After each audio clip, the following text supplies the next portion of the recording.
cuerpo de Jamenei ha sido encontrado y se ha confirmado su muerte, según un oficial israelí. Oriente Medio vuelve a estar que arde.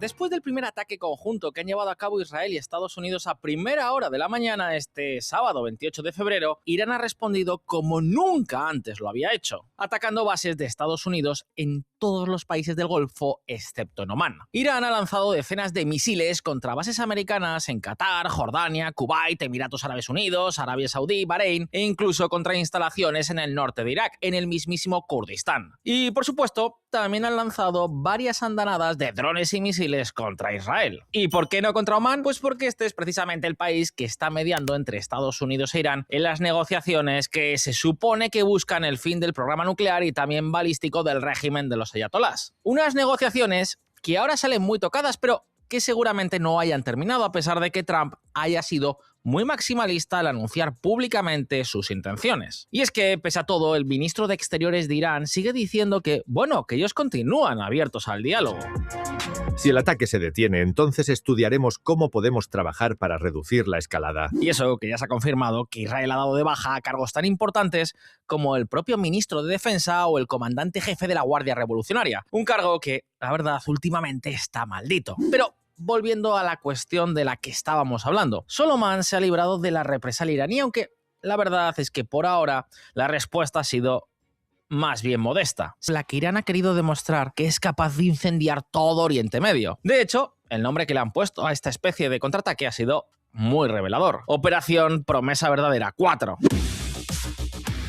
Por ahora, Teherán ha reaccionado al comienzo de la ofensiva, recordándoles a Estados Unidos e Israel que, si siguen por este camino, la guerra será regional. Y ojo, porque también hay una arriesgada apuesta estratégica detrás por parte de los ayatolás. Al atacar bases americanas en Oriente Medio, los iraníes buscan presionar a los países vecinos para que intercedan ante Washington y Jerusalén y presionen para que se detengan las operaciones. Es un país que en la práctica no tiene fuerza aérea y cuyo sistema de defensa es muy pobre. Ya os hemos hablado de ello un montón de veces aquí en VisualPolitik. Así que su única carta posible es tirar del poder de disuasión que aún tiene. Y eso es básicamente lo que están haciendo: recurrir a los misiles y a los drones. El riesgo, como os digo, es que esto es un arma de doble filo porque pueden terminar consiguiendo justo lo contrario, es decir, unir a los países del Golfo en contra de Irán de una u otra forma. Porque claro, aunque hayan centrado los ataques fundamentalmente en instalaciones de Estados Unidos, no deja de ser una flagrante violación de la soberanía territorial de todos estos estados. Y de hecho, fijaos en esto. El Reino de Arabia Saudita condena y denuncia en los términos más enérgicos la brutal agresión iraní, afirmando su plena solidaridad y apoyo a los países hermanos, y poniendo todas sus capacidades para apoyarlos en todas las medidas que adopten. El Ministerio de Asuntos Exteriores afirma que el Estado de Qatar se reserva su pleno derecho a responder a este ataque. El Ministerio de Asuntos Exteriores afirma la plena solidaridad del Estado de Qatar con estos países hermanos en todas las medidas que adopten para preservar su soberanía, seguridad y estabilidad. Y aunque la mayoría de misiles han sido interceptados, al menos uno ha impactado en la base estadounidense de Bahrein, donde está la sede de la Quinta Flota. En Doha, un misil iraní interceptado ha caído en una zona residencial, explotando y provocando una bola de fuego y humo. Y en los Emiratos Árabes Unidos han llovido restos de misiles interceptados. Y de hecho, todavía en el momento en el que preparamos este vídeo, varias horas después de la primera respuesta, Irán sigue lanzando nuevas rondas de misiles y drones contra países como Qatar y los propios Emiratos. Porque los ataques de Estados Unidos e Israel también han sido diferentes a los del pasado mes de junio. El golpe inicial se ha centrado sobre todo en Teherán, en particular en el distrito Pasteur. En este lugar es donde se encuentran las principales instituciones gubernamentales y militares, además del Palacio Presidencial y las residencias de algunos de los líderes del gobierno. Y en muchas otras ciudades, alrededor de 10, se han atacado instalaciones militares y lugares estratégicos. Para ello, Israel ha llevado a cabo el sobrevuelo militar más grande de la historia de la Fuerza Aérea del país. Hablamos de que unos 200 aviones de combate han atacado más de 500 objetivos dentro de Irán. Los ataques que hemos presenciado hoy cambian radicalmente las conversaciones, que ahora pasan a ser más un ultimátum que otra cosa. Si los ayatolás no ceden, los ataques continuarán y serán cada vez más y más fuertes. Y eso que ya han empezado buscando decapitar al mismísimo líder supremo. El cuerpo de Jamenei ha sido encontrado y se ha confirmado su muerte, según un oficial israelí. Pero bien, la cuestión es que mientras preparamos este vídeo, Israel está centrando su atención en atacar lanzaderas de misiles, ya sabéis, para minimizar la respuesta iraní. Pero en la lista de objetivos que no os quepa la menor duda de que está no solo el programa nuclear, sino también todas las instalaciones relacionadas con la fabricación de misiles. De hecho, en las últimas horas, las fuerzas de defensa de Israel han emitido una orden de evacuación urgente para los iraníes cerca de la zona industrial de Isfahán, lo que quiere decir que la van a volar por los aires.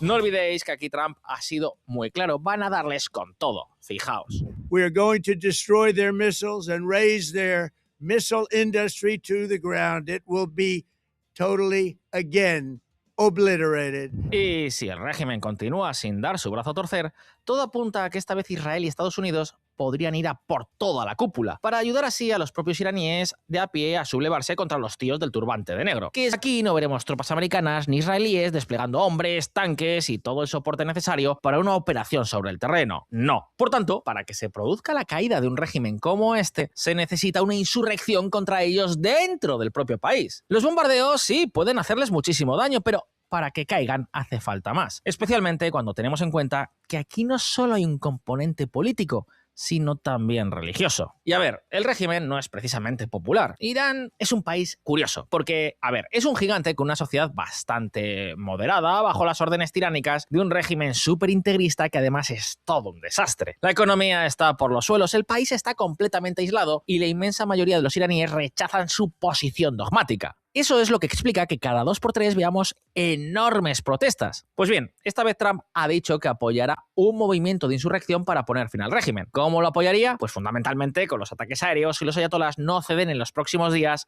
a las pretensiones de Washington y Jerusalén. Y así, amigos, es como llegamos a la pregunta absolutamente clave. ¿Podrían resistir los ayatolás a una sublevación de su propia gente? ¿Cómo podrían defenderse de eso? Esa, amigos, es la clave para saber si habrá o no un cambio de régimen en el país y para entender todo lo que puede ocurrir en las próximas horas y en los próximos días.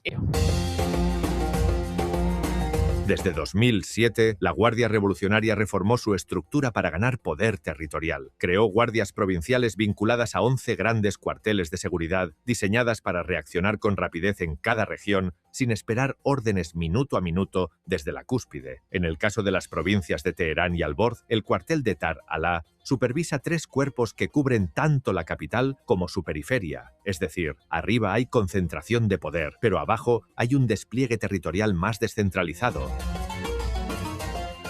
Y así, pues evitan que algunos mandos intermedios puedan ser una amenaza. ¿Y qué ocurre en las calles cuando hay problemas? Pues, amigos, que aquí entra en juego la pieza más temida del sistema: la milicia Basij de la que os hablábamos antes. Basij es una red que llega hasta el último barrio del país. Hablamos de una red que tiene entre 600.000 y 1 millón de miembros activos, de los cuales hasta 300.000 están listos para desplegarse al instante con apenas un chasquido de dedos. Para que os hagáis una idea, solo en Teherán hay unas 300 bases de distrito y alrededor de 3.000 pequeñas bases de barrio distribuidas por toda la ciudad. Es un sistema de vigilancia social que está incrustado en el mismísimo tejido urbano y social del país y que está compuesto por los fieles entre los fieles de la revolución. Pues bien, la cuestión es que todo este montaje tenéis que imaginarlo como si fuera una telaraña. Estos ojos y oídos que están en cada rincón tienen órdenes, entrenamiento y protocolos claros para entrar en funcionamiento justo cuando estallan las protestas. Y de hecho, en el caso de Teherán, para que os hagáis una idea de lo que estamos hablando, hay tantas divisiones de infantería como brigadas de seguridad especializadas en la represión urbana. Hablamos de unidades entrenadas en el control de disturbios, en la persecución de protestantes, especialistas en interrogatorios, inteligencia e incluso en torturas. Un ejemplo lo tenemos en las unidades más famosas del Basij, esas que van en motos rápidas.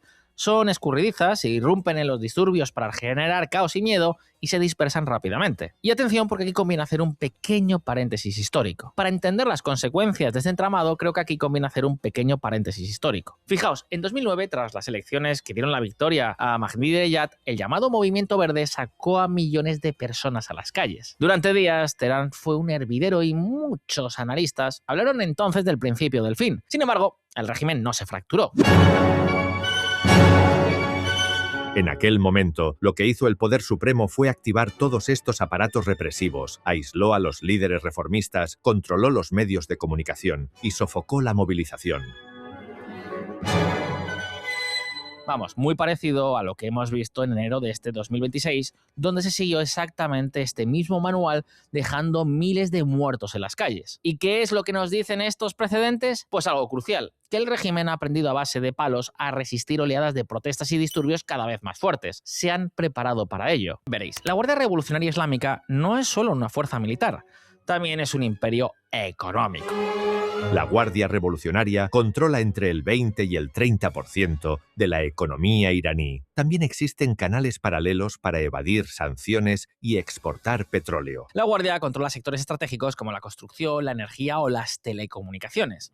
Es decir, que miles de oficiales y sus familias dependen de ese entramado y se han enriquecido gracias a este régimen. Por eso es tan difícil que esta estructura caiga, porque ya no solo hablamos de una relación ideológica o incluso religiosa con el poder. Hablamos también de su propio estatus y de un nivel de riqueza privilegiado, que es algo a lo que, por supuesto, nadie quiere renunciar. Porque, como veis, el coste de convertirse en un desertor en Irán es altísimo. Y eso ni siquiera tampoco es todo.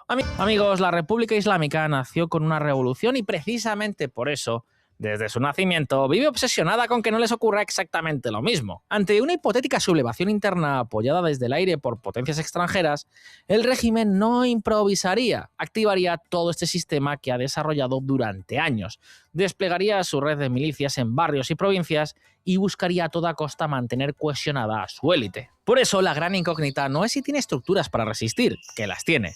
La pregunta es, ¿puede un aparato represivo contener eternamente a una sociedad joven, conectada con el exterior y harta de represión, crisis y fundamentalismo religioso?